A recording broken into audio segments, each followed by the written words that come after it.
really feel for Gateshead because I feel like, and I mentioned it, I was on a podcast over the weekend, a National League podcast, and I mentioned it on there.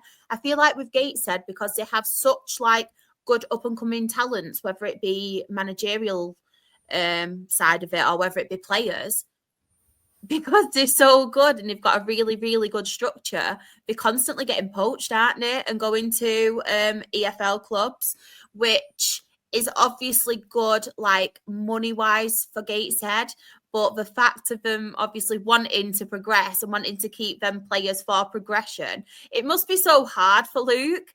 And it'd be so hard for him. Imagine getting attached to a player and really liking a player, and then in the next week you're leaving. It must be really, really hard. I mean, for any of us really, but especially for Gateshead, because I feel like they're targets all the time. And it is a good thing, as I've mentioned, because they have got such a good structure in place and they are playing very, very good football. But yeah, let us know how you feel, Luke. It must be really tough. Sat in the corner, rocking back and forth. I I feel for them though with Crawley though, because they keep nicking all their players and that, and yet they took Papadopoulos back off us and they don't even play him. You think, what was going on here? So I get you now.